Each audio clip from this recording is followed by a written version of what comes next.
오늘 말씀은 출애굽기 2장 1절에서 10절까지 말씀입니다. 나를 위하여 젖을 먹이라 라는 제목으로 함께 나누겠습니다. 이 말씀의 시작은 이렇습니다.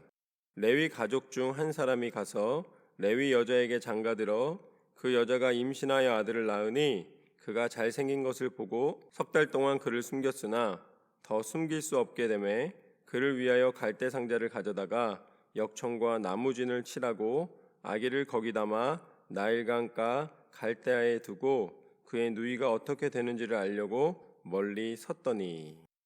오늘 장면은 모세가 레위 자손으로 탄생을 하게 됩니다. 이 아이를 뭐라고 표현하고 있냐면 태어났는데 잘생겼다, 그래서 석 달 동안 숨겼다라고 돼 있습니다. 아니, 자기 자식 안 잘생긴 사람이 어디 있겠습니까? 모든 자식은 다 소중한 거예요. 아무리 못생겨도 부모 눈에는 최고 예쁘고 최고 잘생긴 것입니다. 그러니까 하나님이 이제 이 표현하신 거는 어떻게 보면 성경에서 참 재미있는 표현입니다. 그래서 석 달 동안 자랐는데도 이 석 달 안에 굉장히 우람하게 자랐다라는 것을 보여주십니다. 그렇지만 이제는 더 이상 숨길 수 없는 시기가 되었고 이제 울음소리나 이런 걸 감출 수가 없는 거죠. 이제 나일 강가에 갈대 상자에 넣어서 이제 두게 됩니다. 그때 이제 모세의 누이가 이 장면을 보고 있는 거죠. 이 아이가 어떻게 되나, 물에 떠내려가나, 아니면은 어떤 사람이 데려다가 또 이 당시에 아이들을 죽이는 것처럼 다 이 처단을 하는가, 이런 걸 보려고 멀리 서 있었는데, 그때 마침 5절 말씀에 보면 바로의 딸이 목욕하러 나일강으로 내려오고 시녀들은 나일강가를 거닐 때에 그가 갈대 사이의 상자를 보고 시녀를 보내어 가져다가 열고 그 아기를 보니 아기가 우는지라. 그가 그를 불쌍히 여겨 이르되 이는 히브리 사람의 아기로다. 그의 누이가 바로의 딸에게 이르되 내가 가서 당신을 위하여 히브리 여인 중에 유모를 불러다가 이 아이에게 젖을 먹이게 하리이까. 바로의 딸이 그에게 이르되 가라 하매 그 소녀가 가서 그 아기의 어머니를 불러오니 바로의 딸이 그에게 이르되 이 아기를 데려다가 나를 위하여 젖을 먹이라. 내가 그 삭슬 주리라. 여인이 아기를 데려다가 젖을 먹이더니. 갈대 상자에다 넣어서 이제 멀리서 누이가 바라보고 있었는데 그때 바로의 딸이, 그러니까 공주인 거죠. 공주가 그 상자 안에 있는 건 무엇인가 이렇게 보게 된 것입니다. 그래서 이 아이를 건지게 됩니다. 그리고 그 아이를 살리기로 마음을 먹습니다. 그때 모세의 누이가 굉장히 지혜로워요.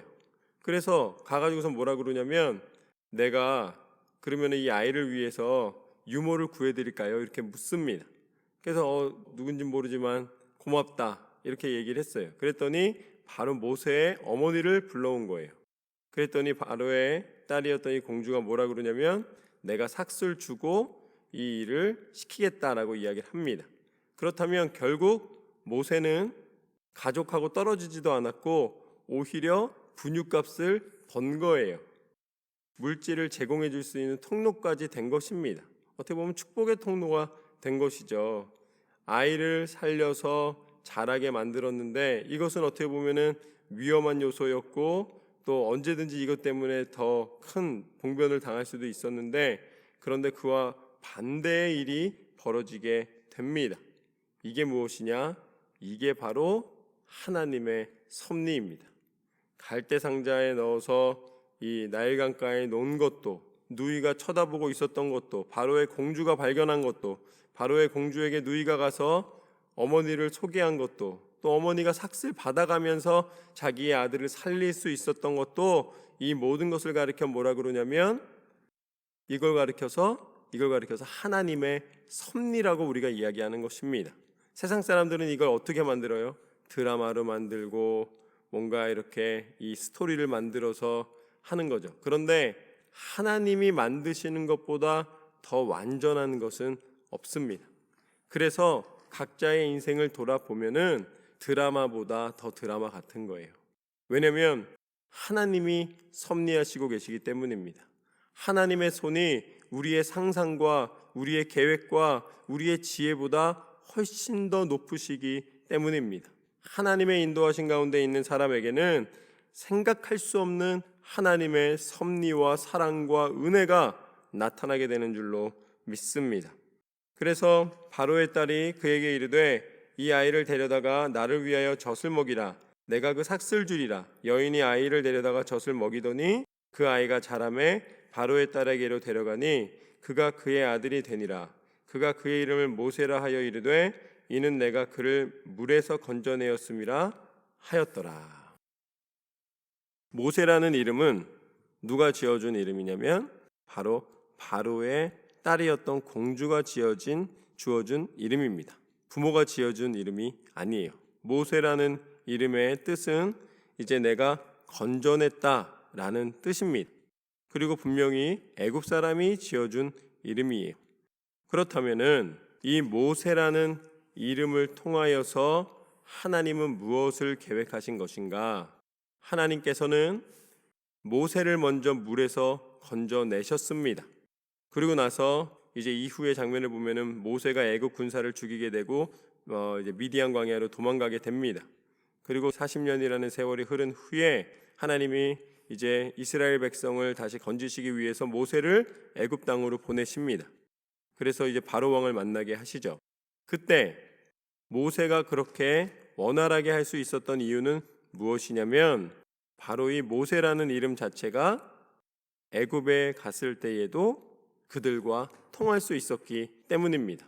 그러니까 말하자면 제 이름이 정웅인데 미국 사람들이 부르기 되게 힘들어합니다. 그렇죠? 영웅, 정웅, 아주 힘들어해요.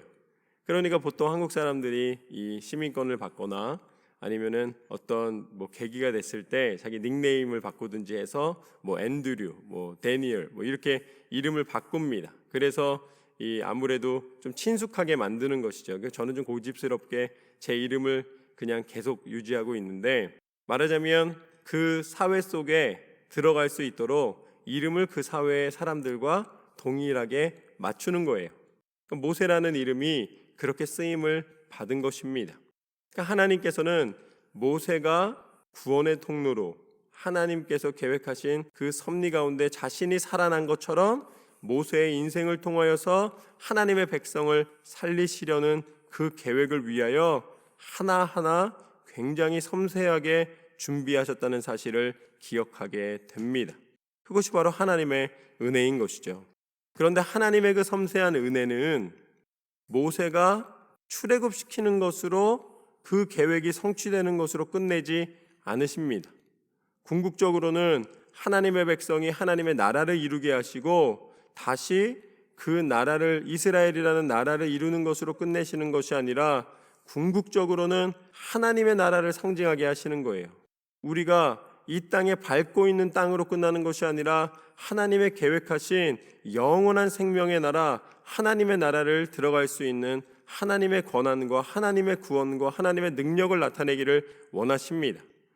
바로 그것이 무엇인가? 그것이 바로 예수 그리스도 이름의 권세를 통해 우리 가운데 허락하여 주신 하나님의 약속이며 약속의 성취입니다. 모세라는 이름은 바로 왕의 딸이 공주가 바로 모세에게 지어준 이름이라면 예수님의 이름은 하나님께서 환상 가운데 꿈 중에 또한 이 천사를 통하여 하나님이 친히 나타나시사 임마누엘이라 하라, 예수 그리스도라 하라, 오직 우리 가운데 구원자이심을 선포하시고 나타내시고 예수님이 이 땅 가운데 그 계획과 섭리대로 오셔서 우리 가운데 참 구원자가 되신 줄로 믿습니다. 예수님은 이 땅 가운데 오셔서 우리를 구원하신 참 구원자가 되신 거예요. 이제는 땅의 것을 정복하고 땅의 것을 차지하는 구원이 아니라 하나님 나라에 이르는 영원한 생명의 구원을 허락하여 주셨습니다. 그 사건이 바로 예수님의 십자가의 능력입니다. 예수님의 십자가를 통하여서 우리는 세상의 무엇과도 바꿀 수 없고 세상의 무엇으로도 이룰 수 없는 참 구원의 능력을 허락받게 되었습니다. 또한 다시 부활하시사 하나님 나라의 그 백성 되는 하나님의 은혜와 권세를 허락받게 되었습니다.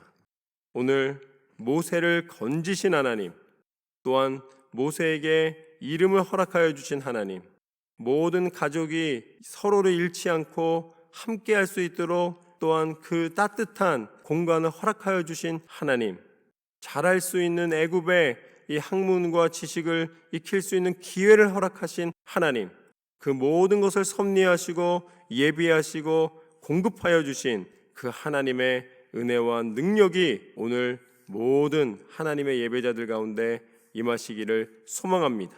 하나님은 우리를 하나님의 도구로 쓰기를 원하십니다.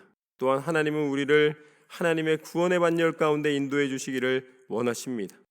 오직 예수 그리스도 안에서 날마다 하나님 앞에 쓰임받고 구원의 감격으로 감사하며 승리하는 저와 여러분의 삶이 되시기를 주님의 이름으로 축원합니다.